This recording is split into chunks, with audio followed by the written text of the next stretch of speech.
¿Alguna vez te imaginaste teniendo en tus manos, digamos, la primera edición de tu libro favorito? O sea, las palabras exactas que el autor escribió. Uf, sí. Bueno, esa es la emoción que se siente al buscar los textos bíblicos más precisos, ¿no? Hoy vamos a hacer un deep dive en el mundo de las traducciones de la Biblia, Buenísimo. especialmente las que están en español. Es un viaje fascinante, sí, Ajá.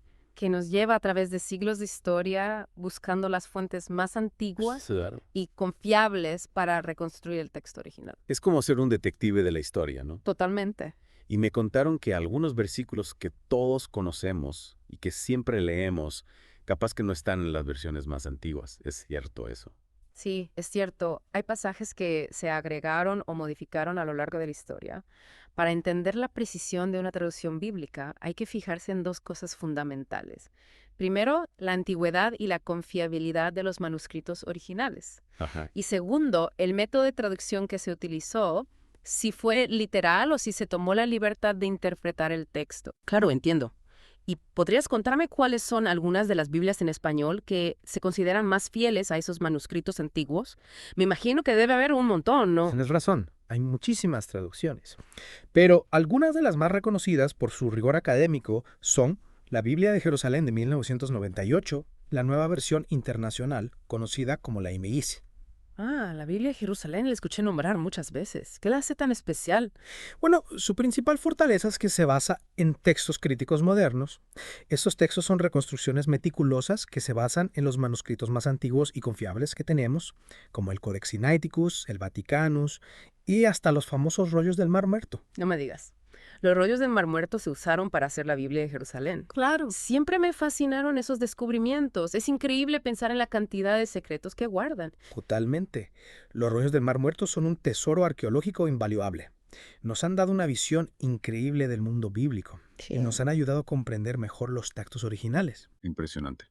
Y con respecto a la MB, ¿qué nos puedes contar de ella? La NBI también se basa en textos críticos, pero su enfoque es un poco diferente. Busca un equilibrio entre la fidelidad a los idiomas originales, que son hebreo, arameo y griego, y la facilidad de lectura para el lector moderno. Entiendo. O sea que la NBI sería ideal para alguien que quiere entender la Biblia en profundidad, pero sin tener que ser un experto en lenguas antiguas, ¿no? Exactamente. Y además, la NBI, al igual que la Biblia de Jerusalén, incluye notas explicativas que ayudan a comprender mejor el contexto histórico y cultural de los textos. Buenísimo. Ahora, me surge una duda. La Reina Valera, la versión de 1960, es súper popular en Latinoamérica, ¿no? ¿Qué lugar ocupa en todo esto? Sí, la RB 60 es muy querida por mucha gente, pero es importante saber que se basa en textos más antiguos, como el Textus Receptus para el Nuevo Testamento. Textus Receptus. Ese no lo tenía. ¿Qué es exactamente? Bueno, el Textus Receptus es una edición del Nuevo Testamento griego que se hizo muy popular en el siglo XVI. El problema es que se basa principalmente en manuscritos bizantinos medievales, que son posteriores a los manuscritos que se utilizan para el texto crítico moderno. Ah, o sea que la RB60 se pierde información valiosa que se ha descubierto en manuscritos más antiguos, como los rollos del Mar Muerto, ¿verdad? Exactamente.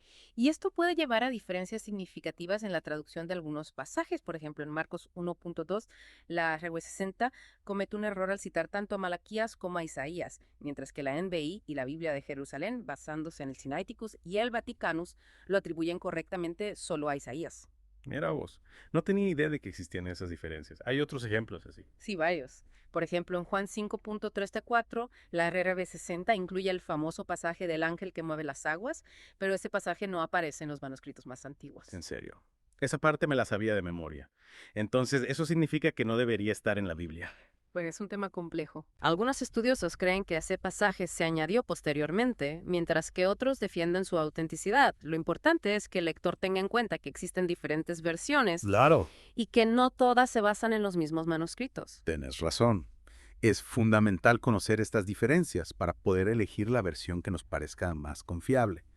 Y hablando de versiones, ¿qué me puedes contar de la Reina Valera contemporánea, la RBC? Escuché que es una actualización de la RB 60, ¿es así? Sí, la RBC es una revisión que intenta modernizar el lenguaje del Areo 60 para que sea más accesible al lector actual. Y lo interesante es que, para el Nuevo Testamento, utiliza el texto crítico, a diferencia de su predecesora. Qué interesante. O sea que la RBC sería una buena opción para alguien que busca una traducción más moderna, pero que a la vez se base en los manuscritos más antiguos, ¿no? Exactamente. La RBC intenta combinar lo mejor de ambos mundos. la tradición de la Reina Valera con los avances de la crítica textual moderna. Buenísimo. Ahora, me gustaría que hablemos un poco más en detalle de esos manuscritos antiguos que mencionaste antes. Como el Codex Rinéticos, el Vaticanos y los rollos del Mar Muerto. ¿Podrías contarnos un poco más sobre Por ellos? supuesto. Empecemos con los rollos del Mar Muerto, que son los manuscritos más antiguos que tenemos del Antiguo Testamento. Y me intriga saber más sobre ellos. Datan de entre el siglo III antes de Cristo y el siglo después de Cristo. Wow. Imagínate, son una ventana directa al mundo bíblico de hace más de 2000 años. Y lo más fascinante es que algunos textos, como el Salmo 145, Ajá. aparecen con versos completos en los rollos del Mar Muerto, versos que se habían omitido en el texto masorético, que era la versión estándar que se usaba antes de este descubrimiento. Increíble. O sea que gracias a los rollos del Mar Muerto tenemos una versión más completa de algunos textos. Sí, Es como si hubiéramos encontrado una pieza que faltaba en un rompecabezas gigante, ¿no? exactamente. Y este es solo un ejemplo de la importancia que tienen los manuscritos antiguos para comprender mejor la Biblia. Ahora, si hablamos del Codex Sinaiticus y el Vaticanus, estos son dos gigantes del siglo IV después de Cristo. Son manuscritos completos de la Biblia griega y lo curioso es que no incluyen algunos pasajes que sí aparecen en versiones posteriores, como el final de Marcos del 16.9 al 20 o el episodio de la mujer adúltera en Juan 7.53, 8.2, 11. En serio. Esos pasajes son bastante conocidos, entonces quiere decir que se agregaron después. Esto se pone cada vez más interesante. Sí es. La historia de la transmisión de la Biblia es compleja y fascinante. Hay otro manuscrito que, aunque es solo un pequeño fragmento, es súper importante. El Papiro P52. ¿Y qué tiene de especial este papiro? Nunca escuché hablar de él. Bueno, el Papiro P52 data del siglo II después de Cristo, entre el año 125 y el 150. Es el fragmento más antiguo que se conserva del Evangelio de Juan. Y lo más importante es que su existencia nos confirma que este Evangelio ya circulaba en esa época, Sí. muy poco tiempo después de la muerte de Jesús. O sea que gracias a un pequeño fragmento de papiro podemos confirmar que el Evangelio de Juan se escribió muy temprano en la historia del cristianismo. ¡Qué impresionante! Precisamente, estos descubrimientos arqueológicos nos ayudan a reconstruir la historia de la Biblia y a comprender mejor su evolución a través del tiempo. Claro, ahora entiendo por qué es tan importante el trabajo de los expertos en crítica textual. Bueno, y después de todo esto, ¿qué Biblia me recomendaría si quiero estudiar en profundidad? Me imagino que no es lo mismo leer la Biblia para la misa el domingo que para hacer un estudio académico, ¿no? Tenés toda la razón. Si tu objetivo es un estudio académico, la Biblia de Jerusalén o la NBI en español son excelentes opciones. Ambas se basan en el texto crítico moderno y ofrecen notas explicativas muy completas. Si preferís leer en inglés, la NRSV o la ESV son muy buenas alternativas. Perfecto, las voy a tener en cuenta. Y si lo que busco es una Biblia para leer a diario o para la meditación, ¿qué me recomendarías? Algo que sea claro y fácil de entender, pero que a la vez sea fiel al texto original. En ese caso, te recomendaría la Nueva Traducción Viviente, en TV, o La Dios Habla Hoy, de Achachech en español. Estas versiones se caracterizan por su lenguaje accesible y fluido, sin perder de vista la fidelidad del texto original. Buenísimo, me las apunto. Y ya que estamos, me surge una duda. ¿Qué hay de las Biblias que incluyen los libros deuterocanónicos? Así, los libros deuterocanónicos, como Sabiduría, Eclesiástico, Macabeos, forman parte del canon bíblico católico y ortodoxo, pero no del protestante.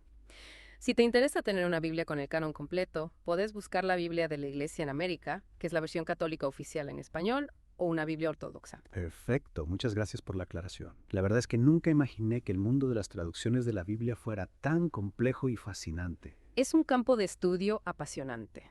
Y lo más interesante es que, a pesar de las pequeñas diferencias que existen entre los manuscritos antiguos, el mensaje central de la Biblia se mantiene intacto. Totalmente de acuerdo. Y hablando de diferencias, ¿qué nos dice esto sobre la transmisión e interpretación de los textos a lo largo de los siglos? Esa es una gran pregunta.